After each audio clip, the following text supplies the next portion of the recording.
Se existe um atalho nessa história toda, é esse. Eu acho que isso é muito importante, isso é uma coisa que as pessoas subestimam.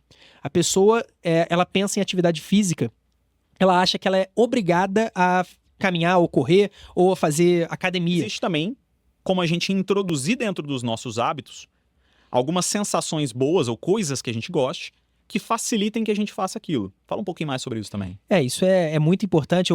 No início do episódio eu falei que se a pessoa fez uma resolução de ano novo de algo, significa que esse algo para ela é difícil.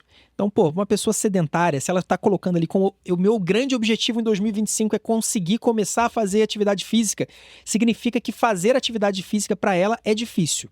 Só que isso não significa necessariamente que todas as atividades físicas dão a mesma sensação para ela. Não significa que ela não tenha preferência. Para ela, para uma pessoa, talvez, vai ser muito mais fácil a pessoa caminhar do que nadar. Vai ser muito mais fácil a pessoa, sei lá, jogar tênis do que jogar futebol. Então, a pessoa buscar aquilo que ela tem prazer é o que eu chamo de atalho. É um atalho, cara, pro comportamento. Da mesma forma, a dieta. Claro que a pessoa pode amar doce e pode, sei lá, de uma maneira geral, ela ter aquele pensamento de que eu não gosto tanto de comida saudável. Só que, cara, dentro da comida saudável tem um mundo de coisa. Com certeza, essa pessoa, ela vai ter comidas que ela gosta mais do que outras. E não faz sentido ela focar nas comidas que ela não gosta. Lembra que o grande ponto não é exatamente sua dieta ou exatamente a atividade física que você vai fazer? O grande ponto é você fazer. Então, tudo que vai facilitar você ter esse hábito vai te ajudar. Então, acho que isso é muito importante, isso é uma coisa que as pessoas subestimam. A pessoa, ela pensa em atividade física, ela acha que ela é obrigada a caminhar, ou correr, ou a fazer academia. Cara, vai ser muito mais importante se você encontrar um esporte, por exemplo, que você sinta prazer. E vai ser importante porque vai ser fácil pra você. Então, nesse ponto, a gente brinca que não tem atalho, né, cara? Se existe um atalho nessa história toda, é esse. É você buscar algo que você tenha prazer, ainda que você tenha esse preconceito. Às vezes você acha que você não tem nenhum esporte que você gosta, mas você pode procurar. Testa alguma coisa, cara. Pensa em alguma coisa que você nunca fez, começa a fazer, dá uma chance pra aquilo, porque se acontecer de você gostar, cara, o seu problema acabou. Aí você nunca mais vai precisar fazer um foco, fazer uma resolução de início de ano, porque aquilo se tornou natural pra você. Então, isso é muito importante, cara. Busca dentro daquilo que é um desconforto pra você, busca o conforto, porque provavelmente vai ter algo ali, no mínimo que você desgosta menos. Mas quem sabe também não tem algo que você gosta de fazer e que aí vai resolver o seu problema de uma vez por todas. Perfeito. E você falou bastante sobre frequência, né? Sobre fazer. E é também comprovado que fazer com frequência é muito mais efetivo na construção de hábitos do que fazer com intensidade, né? Então, poxa, andar todos os dias é muito melhor do que correr uma vez na semana. Você provavelmente vai criar esse hábito de uma forma mais fácil. Vai ficar quase intuitivo para você fazer aquilo durante a semana. Então, frequência está muito mais relacionado com a criação do hábito do que a intensidade em si. Só que você falou também sobre a parte do prazer dentro de uma atividade que você não gosta. E uma das alternativas que a gente também pode ter, além da própria fragmentação da meta, ou seja, se eu quero emagrecer 20 quilos durante o ano, é melhor eu quebrar isso em tantos quilos durante os meses, porque fica mais fácil até de eu acompanhar, e do mesmo tempo de eu conseguir esse objetivo em um curto prazo de tempo, corrigir o que eu preciso se estiver dando errado, ou reforçar aquele hábito se ele está dando certo. E muita gente acaba associando a um hábito, como por exemplo, ir à academia, uma coisa que é prazerosa no sentido de que ela quer fazer, que é tomar, por exemplo, um sorvete, comer um chocolate. Só que a galera não entende que se, poxa, meu objetivo é perder peso, se eu for na academia todo dia e comer um pote de sorvete depois, eu estou sabotando o meu próprio hábito. Fala um pouquinho disso. Eu acho que é muito o que você falou, né? A pessoa sabotar, ela não é interessante. Agora, se ela conseguir associar com algo que seja inócuo, por exemplo, que não faça tanta diferença e que seja prazeroso, é meio que é quase como um atalho do atalho. Então, aquele exercício físico não é tão prazeroso pra você. Por exemplo, sei lá, você não gosta tanto de caminhar, mas se você for na praia, que é prazeroso, você está associando algo prazeroso com algo que você não gosta tanto, vai facilitar que você cumpra aquele hábito. Então, acho que é muito isso. Às vezes, por exemplo, uma água de coco, cara. Você adora água de coco. A água de coco não é nada que vai prejudicar a sua dieta, é uma coisa boa. Pelo menos para a maioria das pessoas vai ser boa. Então, cara, todo dia eu vou fazer o exercício físico e depois eu vou tomar uma água de coco. Isso é válido. Você está associando um prazer a algo que você tem que fazer. O grande problema, como você falou, é que as pessoas têm uma mentalidade de... como é que elas falam? É uma coisa que eu preciso me premiar, não é premiar. Exato. É tudo minha recompensa. É minha recompensa, né? Eu mereço. Eu mereço isso. Então, e às vezes é uma coisa assim, cara, eu trabalhei muito, portanto eu mereço um doce. Então, assim, uma coisa que não tem nada a ver com a outra, né? Ela tá colocando um hábito ruim, ela tá introduzindo um hábito ruim. E aí, se ela começar a fazer isso, o que vai acontecer é que todas as vezes que ela trabalhar muito, ela vai buscar aquele doce. Porque ela já colocou na cabeça dela que, porra, isso faz parte. Ou então, trabalhei muito, não vou fazer exercício. Hoje eu mereço, eu tô cansado. Então, acho que, cara, o hábito é uma coisa que você constrói todos os dias. Como você falou, você fazer todos os dias é muito mais fácil do que você fazer uma vez por semana. Cara, é isso. Escovar o dente é uma coisa automática, né? Uhum. Você faz todos os dias, algumas vezes por dia. Então você faz... Cara, você não sente aquilo como um problema. Agora, para uma criança que ainda não construiu o hábito de escovar o dente, aquilo é um problema. Porque aquilo é uma coisa chata que ela tem que fazer. Ela ainda não internalizou o hábito de escovar o dente.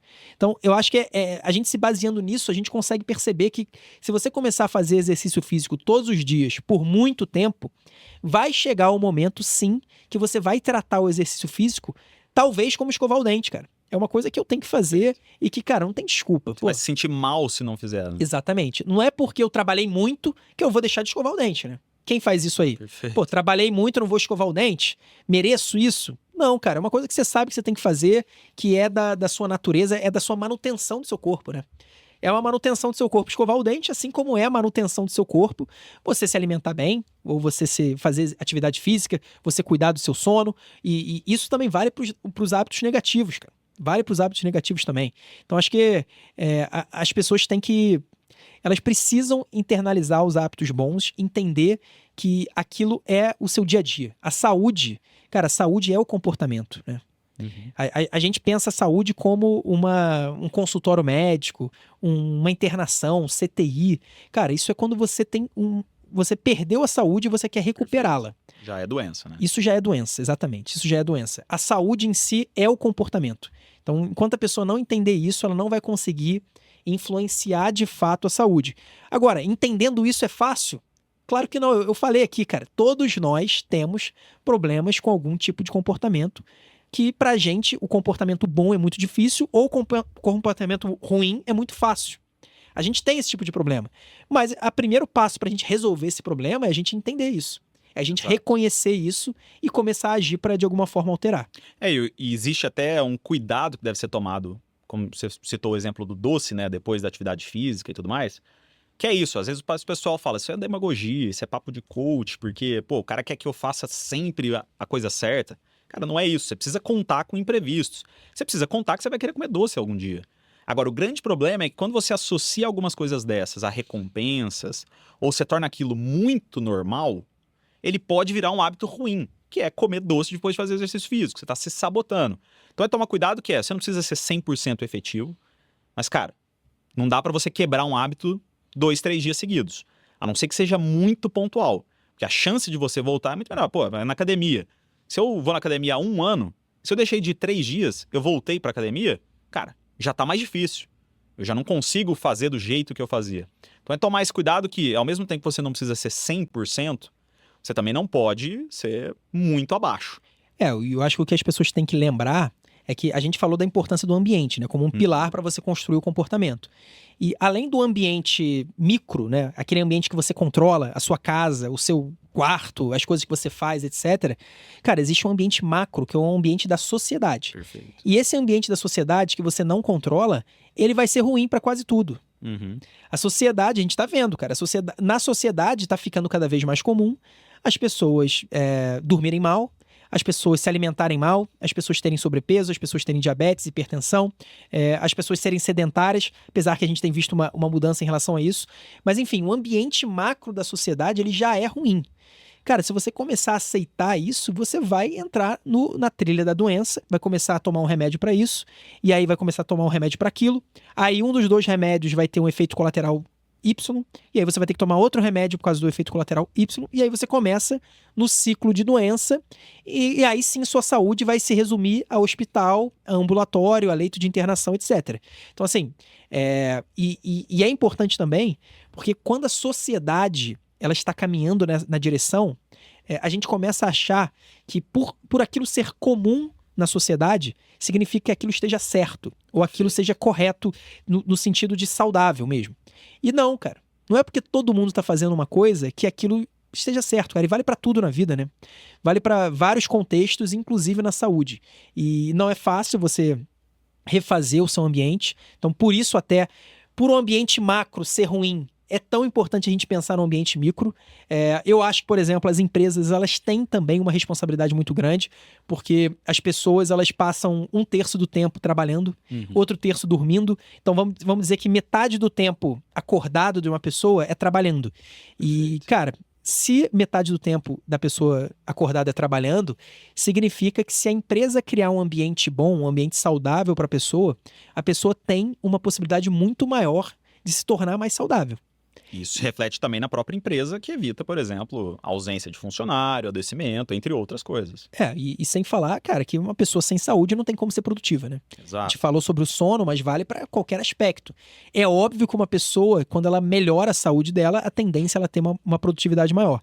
Então, enfim, eu acho que o ambiente é uma preocupação crucial, lembrando que todos nós, de certa maneira, estamos remando contra a maré nesse ponto. Porque o ambiente macro é de normalização, até porque, não é uma coincidência, até porque esses comportamentos deletérios, eles são lucrativos para alguém. Perfeito. Então esse é o ponto. Exato. E você colocou uma coisa que é interessante, né? A gente está remando contra a maré.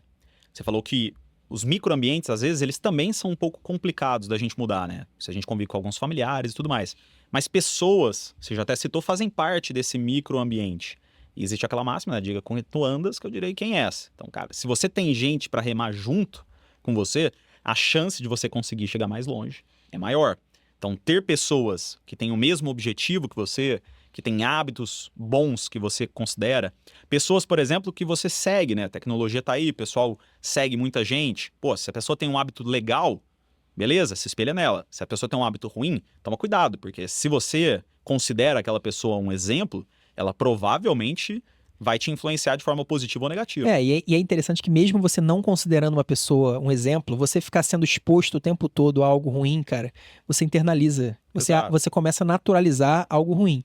Então, é isso. É igual o marketing, né? O marketing, cara, você começa a ver um monte de coisa, você começa a ver a marca de uma empresa em todos os lugares, você tem uma probabilidade maior de comprar daquela empresa. Isso é comprovado estatisticamente, e se não fosse, as empresas não despejariam milhões e milhões e milhões, e às vezes até bilhões, em marketing. Então, assim, é isso, cara. Se você não controlar o seu ambiente, você não terá sucesso. Muito dificilmente. Perfeito.